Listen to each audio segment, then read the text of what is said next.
Noong ika-27 ng Oktubre taong 1858, si Theodore Roosevelt, isang Amerikanong politiko, statesman, sundalo, conservationist, naturalist, historian, at writer na naging ika-26 na Pangulo ng Estados Unidos, ay isinilang sa New York City.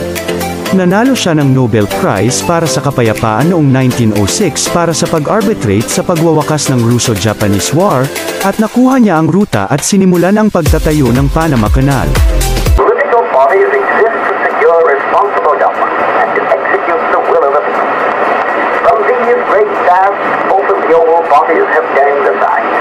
Instead of instruments to promote the general welfare, they have become the tools of corrupt interests which use them impartially to serve their selfish purposes. Behind the ostensible government sits enthroned an invisible government, owing no allegiance